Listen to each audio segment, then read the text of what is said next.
The wind was dry and restless that evening, carrying the smell of dust and something faintly metallic, like rain that would never come. The sun hung low, staining the sky in shades of gold and rust, and the dirt road ahead seemed to stretch forever. That's where he saw her, a slim figure standing at the edge of the road, holding nothing but a small bag that had seen better days. She looked up when he stopped his horse. Her eyes were tired, not from the day, but from years of carrying something heavy inside. That's when she said it, barely above a whisper. "They think I'm cursed." The words drifted between them, fragile but sharp. He didn't answer right away. He just studied her face, the way her hands held onto the strap of her bag, like it was the only thing keeping her here. Most folks in this part of the county didn't stop for strangers, especially ones with that kind of talk. But something about her voice wasn't dangerous. It was lonely. He nudged his hat back, the sun cutting across his weathered features. "I don't believe in curses," he said finally. "Just people who've been treated bad." For a moment, she looked like she might smile, but it faded before it could take shape. She glanced down the road, then back at him, almost as if waiting for him to ride on and leave her there. Instead, he shifted in the saddle and asked, "You got somewhere to be?" Her eyes flickered with hesitation. Not anymore. He could have walked away. Should have, maybe. But there was something in her voice, a mix of defeat and stubbornness, that made him stay. "Come on," he said, nodding toward the horizon. "It's a long road till nightfall. You can ride with me." She didn't move right away, and for a few seconds the wind was the only sound between them. Then she stepped forward, and that was the start of it. The moment a lonely rancher decided a stranger's story might just be worth hearing. The ride back to his ranch was quiet, the kind of quiet that didn't feel awkward but heavy with unspoken things. The mare's steady hoofbeats and the low creak of leather were the only sounds.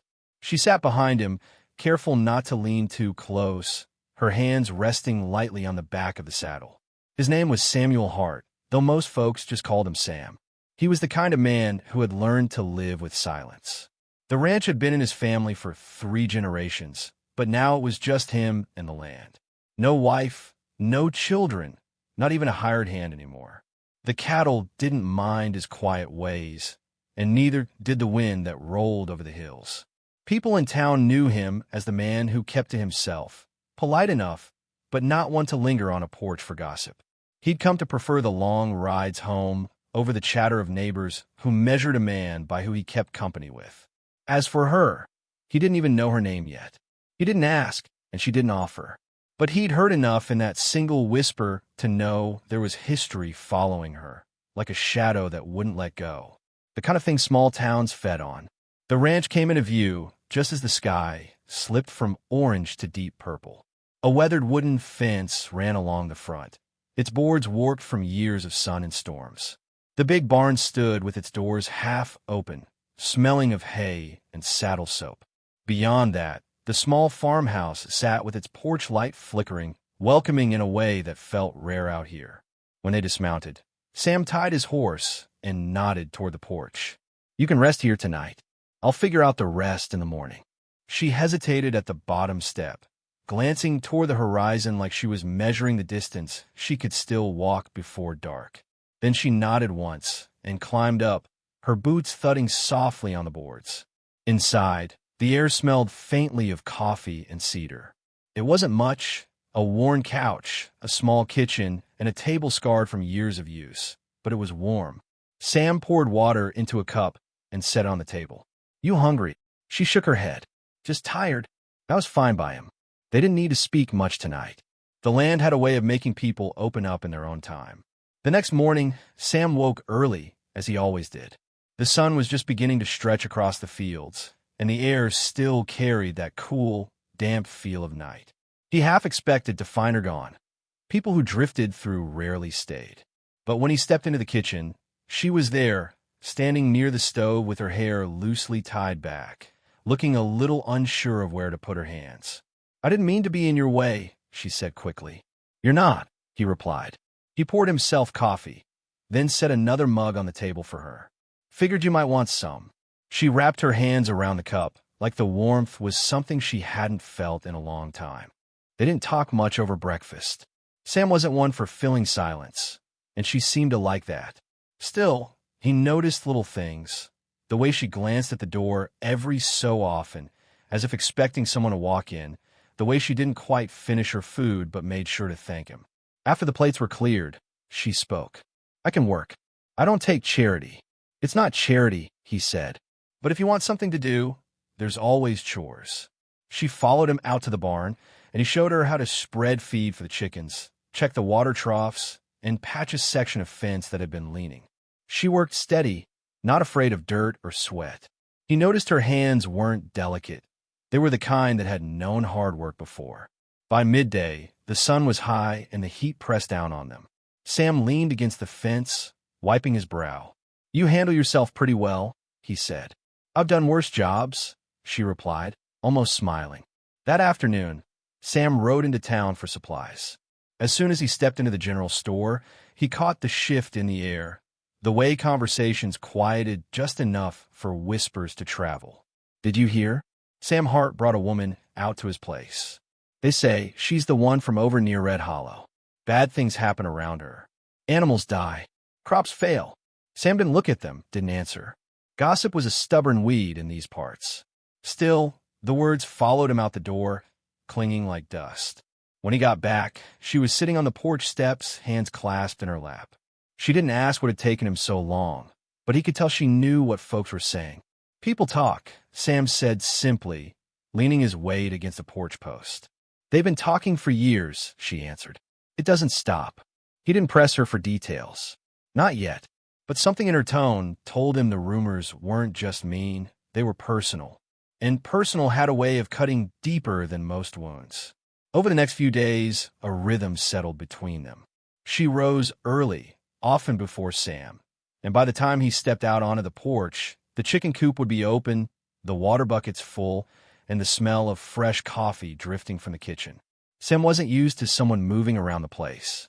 For years, it had been only him. The creak of his boots on the floorboards, the sound of his own voice when he spoke to the cattle. Now there were 2 sets of footsteps, 2 coffee cups, and a voice that was soft but steady. One morning, he found her in the barn, standing quietly beside his old gelding. The horse, usually wary of strangers, stood calm with his head lowered, letting her stroke his muzzle. "He doesn't take to people quick," Sam said from the doorway. She didn't turn, just kept her hand on the horse's nose. Animals don't judge like people do. They just know. It struck him how at ease she seemed with the animals. The dogs followed her, the cattle didn't shy away. Even the barn cat, a mean old thing that scratched everyone, rubbed against her leg. That week, a summer storm rolled in without warning. The wind whipped through the fields, carrying sheets of rain that blurred the hills. Sam was closing the barn doors when he saw her struggling to bring in a stack of feed sacks before they got soaked. "Leave it," he shouted over the rain. But she shook her head, bracing herself against the wind, determined to save the feed. He ran to her, grabbing the other end of the sack, and together they pulled it inside, slamming the door against the storm. They stood there in the dim barn light, soaked through, catching their breath. For the first time, she laughed, not a polite chuckle, but a real, unguarded laugh. It was the kind of sound that made Sam realize just how rare it must have been for her. Later that night, with the rain still pounding the roof, they sat at the kitchen table. She told him a little about the places she'd been, never staying too long, always leaving before things got worse. She didn't say what worse meant, and he didn't push her to explain. Instead, he poured her another cup of coffee and said, "Well, you're here now, and I don't scare easy." She didn't answer, but he noticed the way her shoulders eased just a little, like she might actually believe him. It didn't take long for the town's whispers to turn into something sharper. Sam had been in the general store a dozen times since she arrived, but now every trip felt like stepping into a room full of rattlesnakes, quiet at first, then quick to strike. One afternoon, as he loaded flour and salt into his wagon, a man he'd known since boyhood stepped up. Hank Barlow, broad-shouldered, mean-eyed when he wanted to be. "Sam," Hank said, voice low but edged. "You know who you got out there?" Sam didn't pause in his work. "I know enough." Hank shook his head. "She's trouble. Bad luck follows her. You keep her on that ranch, you'll bring it down on yourself, too. Sam gave him a steady look.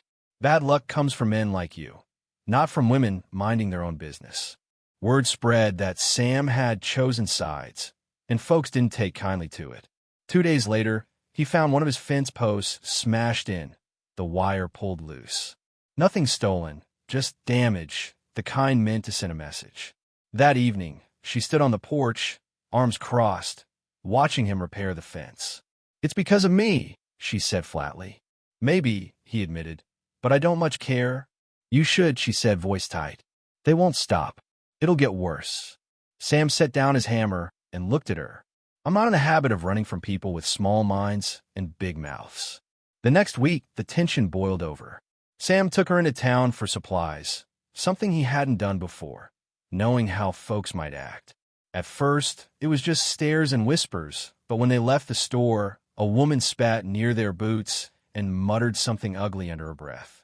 Sam felt her stiffen beside him. He didn't say anything until they were back in the wagon, riding away from the clustered houses and narrow streets. "Don't let them write your story for you," he said quietly. She didn't answer right away. Her gaze stayed fixed on the hills ahead, where the sky stretched wide and empty. "They already have," she murmured. That night, Sam sat on the porch long after the lamps were out, listening to the crickets. He knew she was inside, probably staring at the ceiling, wondering how long before the next fence got cut or the next word got thrown.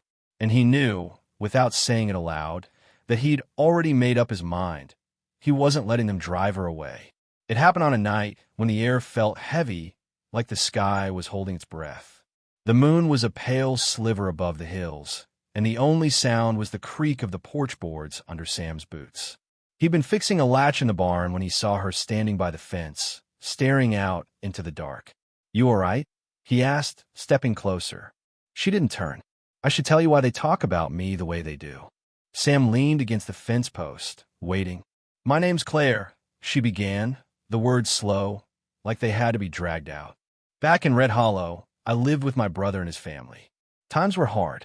Folks were getting sick, livestock dying, crops failing, and somehow it all started after I moved back home. It wasn't true, but it didn't matter. They said I brought it. Bad luck. A curse." She paused, hands gripping the top rail. "Then there was the fire. It started in the barn one night. No one ever proved how. But my brother's youngest didn't make it out. After that, there was nothing left for me there except stares and whispers. So I left. Been leaving ever since." Sam didn't speak right away. He could see the way she kept her eyes fixed on the ground, bracing herself for him to walk away, to believe the same lies everyone else had. "I don't know much about curses," he said finally, "but I know a person can't be blamed for every bad thing that happens around them. Life's cruel enough without people piling more on." Her voice was barely a breath. "You believe me? I believe you're not what they say you are." For the first time since she'd come to the ranch, she met his eyes and didn't look away. Something in her face shifted. Not a smile, exactly, but a loosening, like a knot had been untied, just a little. The next morning, they worked side by side, repairing a stretch of fence that had been leaning. The sun was warm. The air smelled of fresh earth. And for the first time, Claire laughed without catching herself. It wasn't a loud laugh, but it stayed with Sam all day, like a reminder that maybe she was starting to feel safe. Later, as they walked back toward the house, he said, "You can stay here as long as you want." She didn't answer right away. Then she nodded once. "All right." It was the smallest of agreements, but to Sam, it felt like the start of something neither of them had planned on.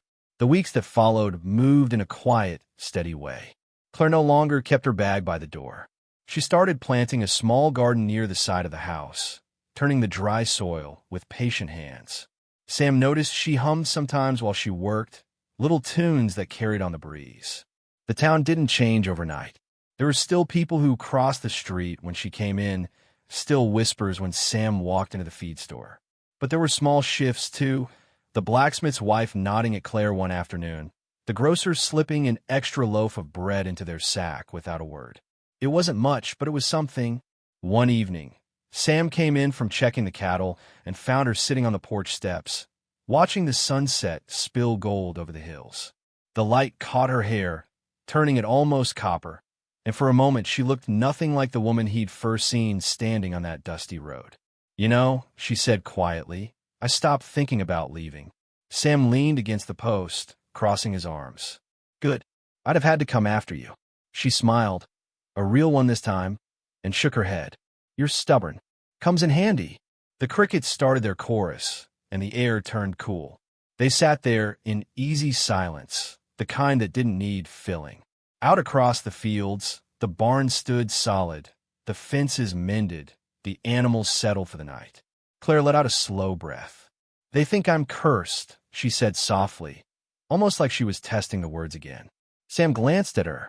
"They're wrong. I knew it the day I met you." Her eyes stayed on the horizon, but he saw the way her shoulders lifted just a little higher, like she was finally standing without the weight she'd carried for so long. When the last of the sun slipped behind the hills, they rose and went inside, the porch light flickering on behind them. The ranch was still quiet, still remote, still theirs. And for the first time in a long while, neither of them felt alone. Some stories deserve to be told, and some deserve to be heard. Let's meet in the next one.